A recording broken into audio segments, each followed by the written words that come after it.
বিভিন্ন রাজনৈতিক দলগুলি প্রার্থী তালিকা প্রকাশ করার পর থেকেই একেবারে জোর কদমে চলছে ভোটের প্রচার।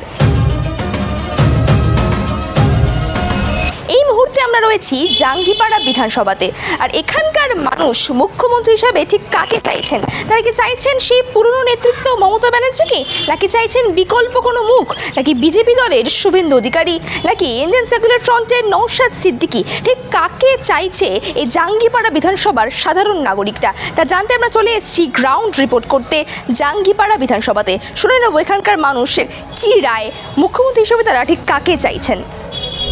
নওশাদ সিদ্দিকী আছে, দেশের নিয়ে সবাই নিয়ে কাজ করতে চাইছে। আমরা চাই মুখ্যমন্ত্রী নওশাদ সিদ্দিকী আমরা দেখতে চাইছি। আমাদের মমতা ব্যানার্জি ঠিক আছে, মমতা ব্যানার্জি ঠিক আছে। মমতা ব্যানার্জির উপরে আমরা আস্থা রাখতে পারবো না। শুভেন্দু অধিকারী নাকি নওশাদ সিদ্দিকী? না, সৎ আর ইমানদার হিসাবে আমরা ছোটো ভাইজানকে চাইছি। মমতা ব্যানার্জি যদি মনে করে যে আমি উন্নয়ন করছি আর উন্নয়নের মাধ্যমে মানুষ আমাকে চাইছে, তাহলে এটা ভুল ধারণা। আমরা বিকল্প মুখ খুঁজছি।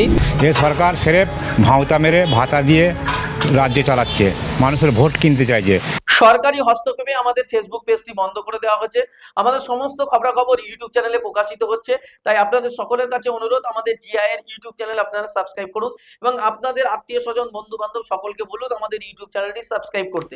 এবং পাশাপাশি বলবো, যারা আমাদেরকে ভালোবাসেন, আমাদের খবরগুলো আরো বেশি মানুষের কাছে পৌঁছে দেওয়ার জন্য আমাদেরকে আর্থিকভাবে আপনারা সহযোগিতা করুন। স্ক্রিনে যে কিউআর কোড দেওয়া আছে সেখানে স্ক্যান করে আপনারা আপনাদের যতটুকু সাধ্য যে যা পারবেন আর্থিকভাবে সহযোগিতা করে আমাদের পাশে দাঁড়ান। বেশি সময় হাতে নেই, সেই জায়গায় দাঁড়িয়ে যারা জাঙ্গিপাড়ার বাসিন্দারা রয়েছেন, আপনারা মুখ্যমন্ত্রী হিসেবে কাকে চাইছেন? কি ভাবছেন আপনারা? নওশাদকে চাইছেন নাকি মমতা ব্যানার্জির উপরেই আবার আস্থা রাখছেন? মমতা ব্যানার্জির উপরে আমরা আস্থা রাখতে পারবো না। কারণ হচ্ছে মমতা ব্যানার্জি যেভাবে মানুষকে ঘুষ দিয়ে ভোট নিচ্ছে, সেইটা একদম গ্যারকানুনি হচ্ছে। মমতা ব্যানার্জি, আমি এইটাই বলতে চাইবো, যদি উনি বাকি পশ্চিমবঙ্গের জন্য উন্নত করে থাকে তাহলে ঘুষ দেওয়াটা বন্ধ করে দিক। যেভাবে ১,৫০০, ২,০০০, ৩,০০০ করে দিচ্ছে, সেই টাকাগুলো দেওয়া বন্ধ করে দিক। তারপরে প্রমাণ করে দিচ্ছে তাকে কেউ চাইছে কি চাইছে না। এইভাবে ঘুষ দিয়ে, জনগণকে ঘুষ দিয়ে আর দেশটাকে শেষের দিকে নিয়ে চলে যাচ্ছে আর মানুষকে পেরেশানির মধ্যে ফেলে দিচ্ছে। আমার তো মনে হয় না মমতা ব্যানার্জির কোথাও একটা জায়গা আছে। মমতা ব্যানার্জি যদি মনে করে যে আমি উন্নয়ন করছি আর উন্নয়নের মাধ্যমে মানুষ আমাকে চাইছে, তাহলে এটা ভুল ধারণা। যদি উন্নয়ন করেই থাকে তাহলে টাকাগুলো দেওয়া বন্ধ করে দিক, বুঝতে পারবে উন্নয়ন হচ্ছে কি হচ্ছে না। তিনি বলছেন এটাই তো উন্নয়ন। হ্যাঁ, এই বেকার ভাতা বা লক্ষ্মী ভাণ্ডার দেওয়াই তো উন্নয়ন বলছেন। এটা উন্নয়ন, এটা ঘুষ দেওয়া হচ্ছে, এটা ঘুষ দিয়ে ভোট নেওয়া হচ্ছে। অন্যদিকে নওশাদ সিদ্দিকীও তো বলেছেন তিনি ক্ষমতা এলে মহিলাদের ৫,০০০ টাকা করে দেবে। মহিলাদেরকে ৫,০০০ টাকা দেবে, সেটা মহিলাদেরকে যদি স্বামীদেরকে কাজ দেয়, স্বামীদের কাজের মাধ্যমে যদি দেয়, সেটা ভালো কাজ, তো খারাপ কাজ নয় কিছু। আপনারা কাকে চাইছেন তাহলে মুখ্যমন্ত্রী হিসেবে এখানে? আমরা চাইব বিকাশ রঞ্জন ভট্টাচার্য আছে, উনি না নওশাদ ভাই হোক। এই দুজনের মধ্যে একজনকে? হ্যাঁ, আদার্স কাউকে চাইছে না। কি মনে হচ্ছে এরা যদি আসেন ক্ষমতায় তাহলে কোনো উন্নতি হবে আপনাদের? হ্যাঁ, আশা করছে তো উন্নতি হবে। বিশেষ করে গরিব মানুষদের উপকার তো ভালো হবে। গরিব মানুষরা ভালো জায়গা পাবে, ভালো কাজ কারবার পাবে, চাকরি পাবে, বা গরিব মানুষের উন্নয়ন ভালো হবে। শুভেন্দু অধিকারী বলছেন যে তিনি ক্ষমতায় আসবেন, মুখ্যমন্ত্রী হওয়ার স্বপ্ন দেখছেন। শুভেন্দু অধিকারী ও তো মানুষের খাওয়া দাওয়া বন্ধ করে দেবে, মানুষকে খেতে দেবে না। না, তারপরে ঝোপড়পট্টি গরিব মানুষ যারা আছে বসবাস করছে তাদের সব ভেঙে উড়িয়ে দেবে। এদের তো এটাই কাজ। বিহারেও তাই করেছে তো, আর দিল্লিতেও তাই করেছে। এরা ক্ষমতায় এলে পরে এটাই করবে, আমরা এটা জানি। ওরা মানুষকে ভুল বুঝিয়ে টাকা দিয়ে বা লোভ দেখিয়ে ওরা ক্ষমতায় যদি এসেও যায়, এসে গেলে পরে তারপরে মানুষের ক্ষতি করা শুরু করে দেবে। ওরা ঘরও ভাঙবে আর মানুষের ক্ষতিও করবে। সামনের বিধানসভা নির্বাচনে আপনারা মুখ্যমন্ত্রী হিসেবে কাকে চাইছেন? নওশাদ সিদ্দিকী, মমতা ব্যানার্জি নাকি শুভেন্দু অধিকারী? আমরা চাইছি যে দেশের যে রাজনীতি গরিব মানুষের, আদিবাসী সমস্ত মানুষ যে যারা কাজ করবে তাকে আমরা চাই। আর যে সত্তায় যারা বসে আছে তৃণমূল সরকার, তারা কোনো দিন মানুষের হয়ে কাজ করেনি। নিজের অধিকার নিয়ে ওরা কাজ করছে, মানুষের অধিকার লেগে দেয়, গরিব মানুষের অধিকার করে। আদিবাসী কাজ বলে, দলিতদের নিয়ে, মুসলমান নিয়ে, হিন্দুদের নিয়ে, ওদের নিয়ে কাজ করে না। ওদের সাথে যারা মিশে ওঠে তাদের নিয়ে কাজ করছে। আজ দেখুন না দেশের হালত কীরকম হচ্ছে, দেশ সব জিনিসের দাম বাড়ছে, সব জিনিসের দাম বাড়ছে। আজ গরিব মানুষের যা চাষিরা যে চাষ করেছে আলুর দাম পাচ্ছে না। যখন আলুর বীজ কিনেছে 1 লাখ টাকার দামে বীজ কিনেছে।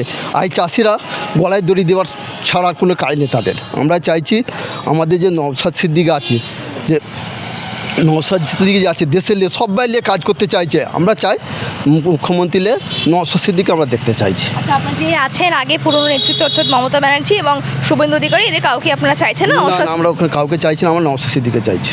আমরা তো চাইবো আমাদের যেভাবে নওশাদ সিদ্দিকী কাজ করছে ওই তুলনায় আমাদের তো নওশাদ সিদ্দিকীটাই বেটার হবে।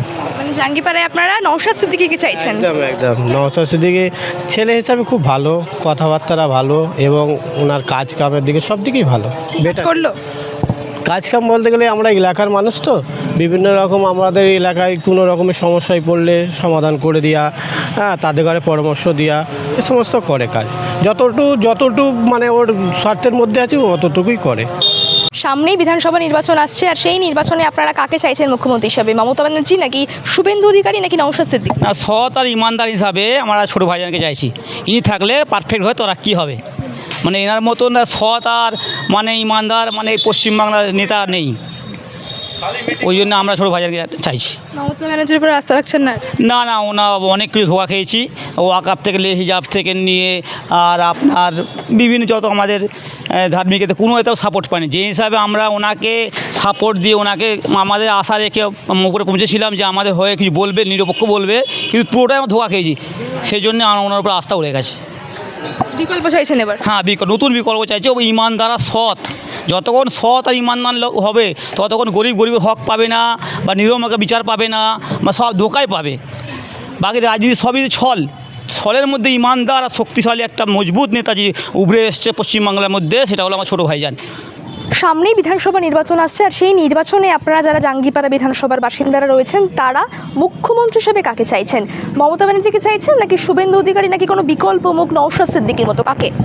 আমরা বিকল্প মুখ খুঁজছি, যিনি বাংলার গরিব অসহায় খেটে খাওয়া মানুষদের, পিছিয়ে পড়া মানুষের যিনি কথা তুলবে, পার্লামেন্টে যে কথা তুলবে, সেই হিসাবে আমরা বিকল্প একটা খুঁজছি। কাকে চাইছেন? নওশাদ সিদ্দিকীকে খুঁজছি, বিকাশ রঞ্জন ভট্টাচার্যকে খুঁজছি। কি মনে হচ্ছে তারা যদি আসে ক্ষমতায় তাহলে আপনাদের মতো মানুষের সুবিধা হবে? হ্যাঁ, অনেক সুবিধা হবে। কেন, একঘায়ে হয়ে গেছে পশ্চিমবঙ্গটাকে আপনারা দেখতে গেলে একঘায়ে হয়ে গেছে। রাজনীতি নিয়ে যে হিসাবে ধর্ম নিয়ে রাজনীতি করছে এই তৃণমূল আর বিজেপি দুজনের সেটিং করে আরএসএসের দ্বারাই এই পশ্চিমবঙ্গটাকে মমতা বন্দ্যোপাধ্যায় চালাচ্ছে।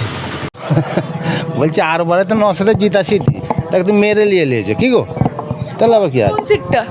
এই জাঙ্গিপাড়া। মুখ্যমন্ত্রী হিসেবে কাকে চাইছেন এখানে? মমতা ব্যানার্জি নাকি নওশাদ সিদ্দিকী নাকি শুভেন্দু অধিকারী? এদিক দিয়ে কী বলি বলেন, কাকে চাই গো? আমরা মোদি হলেই ভালো হতো নাকি? এর থেকে বরং এতে চলে আসি, মুখ্যমন্ত্রী লেগে পড়ুক। প্রধানমন্ত্রী থেকে সোজা মুখ্যমন্ত্রী করে দেবেন? হ্যাঁ, কেন? ওই এখন ও এলেই ভালো হবে নাকি গো? মোদি এলে মুখ্যমন্ত্রী হিসেবে কাকে চাইছেন? আমাদের মমতা ব্যানার্জি ঠিক আছে, কেন? কেন? ভালো উন্নয়ন করেছে, কাজ কাম ঠিক আছে, হিন্দু মুসলমান সবাই মিলেমিশে আছে। আর মোদি এলেই তো হিন্দু মুসলমানে করাবে। এখন দিল্লিটাই করছে, উত্তমনগরে এখন ওই সিস্টেম করছে। ঠিক আছে, আর কিছু চাইছেন মুখ্যমন্ত্রী? 100 100 জাঙ্গিপাড়ার মানুষরা মুখ্যমন্ত্রী হিসেবে কাকে চাইছেন? মমতা ব্যানার্জি নাকি নওশাদ সিদ্দিকী নাকি বিকাশ রঞ্জন ভট্টাচার্য নাকি কংগ্রেসের কোনো প্রার্থী? জোট হলে, যেটা জোট হওয়ার কথা ছিল, যদি জোট হয় বিকাশ রঞ্জন ভট্টাচার্যকে চাই আমরা, আর নওশাদ সিদ্দিকী থাকবে তার সঙ্গে, একসঙ্গে থাকবে, একসঙ্গে কাজ করবে, এটাই আমরা চাই। কি মনে হচ্ছে তারা যদি ক্ষমতায় আসে তাহলে আপনাদের সুবিধা হবে?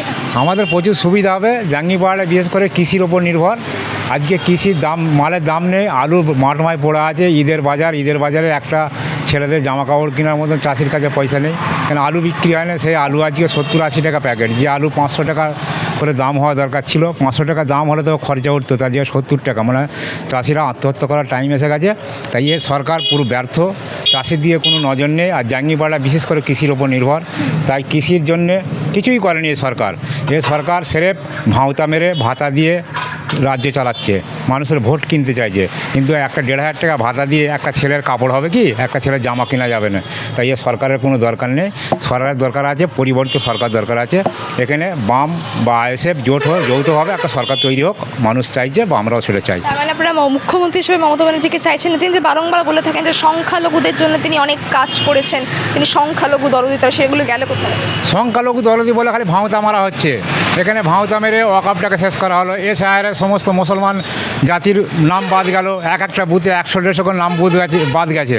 তাই এখানে সেটা ভাঁওতা মারা হয়েছে, ভাঁওতা ছাড়া কিছুই নয়। মুসলমানকে ভুল বোঝানো হচ্ছে, মুসলমান জাতিটাকে একটা ছোটোভাবে দেখছে, মনে করছে এরা 1,500 টাকা ভাতায় লোভে পড়ে আমাকে ফের ভোট দেবে, কিন্তু সেটা মুসলমানরা আর চাইবে না।